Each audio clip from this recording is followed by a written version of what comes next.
पाठ 7 Maria Montessori. पाठ प्रवेश। बालक की अपनी पृथक सोच समझ होती है। अत्यधिक लाड़ प्यार या अनुचित दंड और दबाव से उसका स्वाभाविक विकास अवरुद्ध हो जाता है। बाल मन में पड़ी ग्रंथियों का उसके भावी जीवन, स्वभाव, चरित्र, संकल्प शक्ति, हीन या अहम भाव, कार्य पद्धति आदि सभी बातों पर अमिट प्रभाव पड़ता है। इस पद्धति की जन्मदात्री, विश्व को एक नई सोच देने वाली शिक्षाविद डॉक्टर मारिया मोंटेसरी सबके लिए प्रेरणा स्रोत है।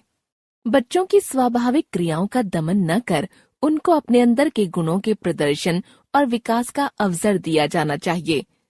अभिभावकों और शिक्षकों का काम केवल इस अभिव्यक्ति को सहज संभव बनाकर उनके मानसिक विकास में सहायता पहुंचाना ही है। दिशा निर्देशन का अर्थ डंडे से हाँककर अपनी मर्जी की दिशा में मोड़ना नहीं, बल्कि यह है कि हम उनकी सहज प्रवृत्तियों का अध्ययन करें और उनकी रुचियों से दिशा संकेत ग्रहण कर उन्हें उस ओर अग्रसर होने में सहायता करें। इस विचार की जन्मदात्री थीं मारिया मोंटेसरी। बाल शिक्षण की अंतर्राष्ट्रीय मान्यता प्राप्त मोंटेसरी पद्धति उन्हीं की देन है।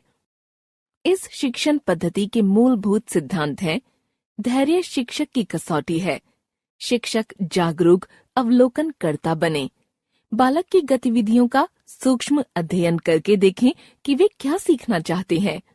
शिक्षा की बुनियाद संस्कार है, पढ़ाई लिखाई। अनुशासन का अर्थ आत्मानुशासन है। शिक्षण हो या कार्य, आत्मनिर्भरता आवश्यक है। शिक्षा न दंड से प्रेरित हो, न भय से, न लोभ से, न किसी पुरस्कार से। वह आत्मसंतोष से ही प्रेरित होनी चाहिए।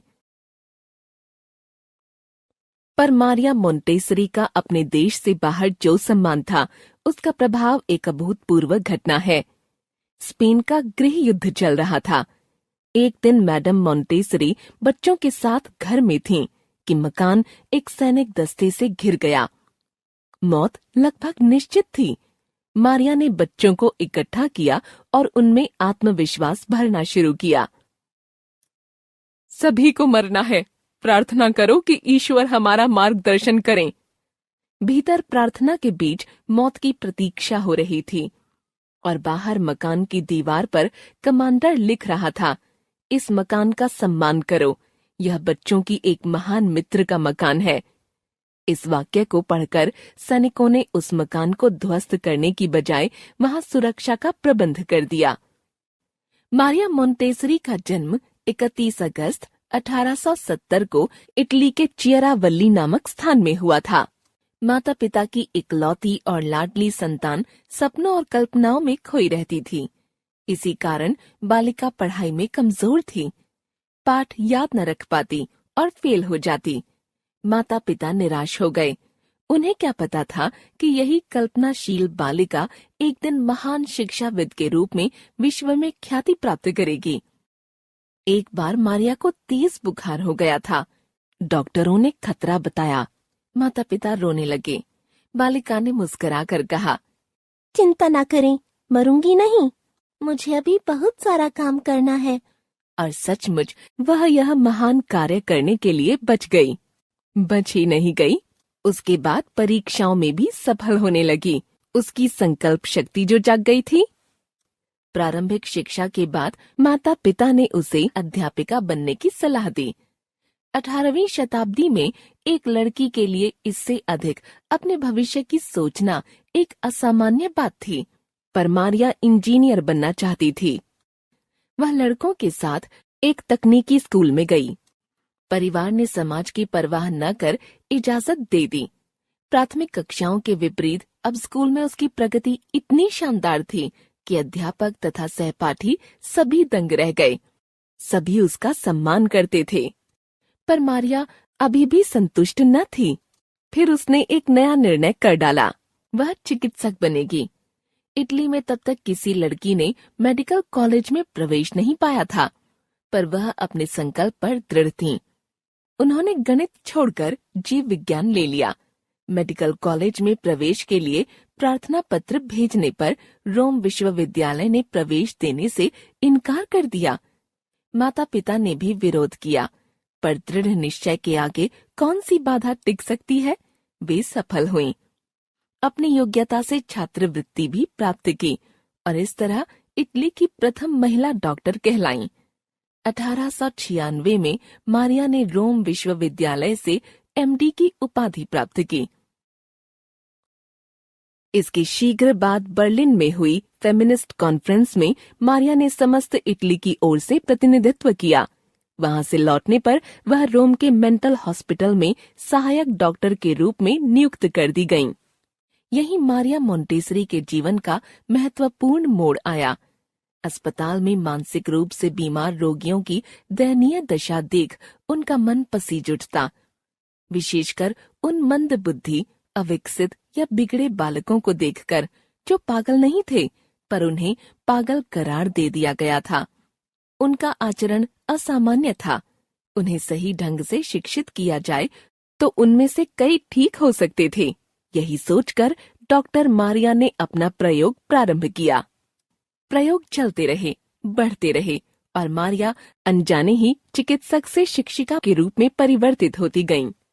प्रारंभ में उन्होंने शिक्षिका बनने से इनकार कर दिया था, पर अंततः वही पथ उन्हें चुनना पड़ा। उन्हें लगा बस वह इसी के लिए बनी है और यही उनका जीवन। अस्पताल के मुख्य अधिकारी को राजी कर उन्होंने मंद बुद्धि बालकों के लिए वहीं एक विद्यालय खोला।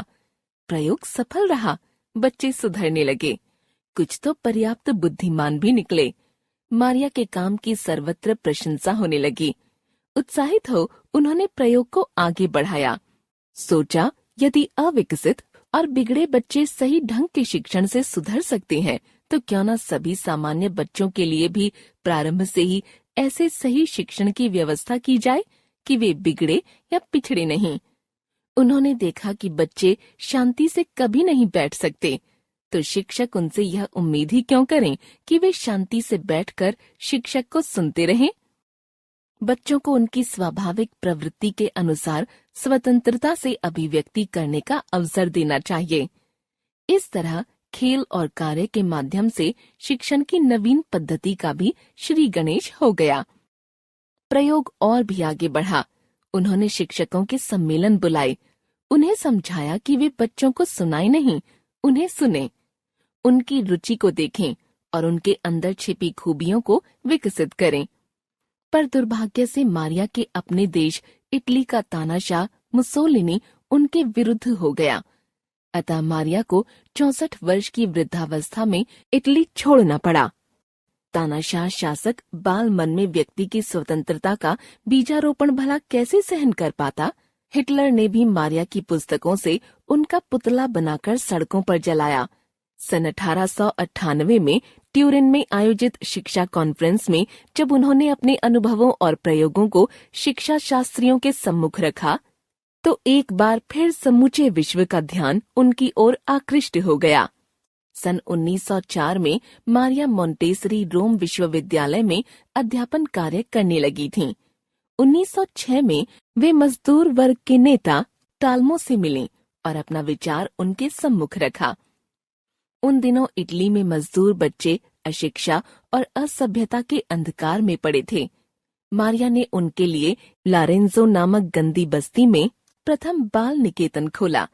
फिर कई बाल गृह खुलते गए। अंतर्राष्ट्रीय मोंटेसरी शिक्षण संघ बना और विश्व के सभी देशों में मोंटेसरी पद्धति के स्कूल खुलने लगे।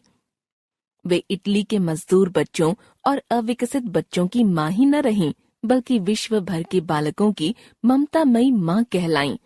आज संसार का हर शिक्षित व्यक्ति उनके नाम से परिचित है। डॉक्टर मारिया मोंटेसरी अंग्रेजी, लैटिन, फ्रेंच, जर्मन, स्पेनिश आदि कई भाषाओं की ज्ञाता और एक उच्च कोटि की विदुषी थीं।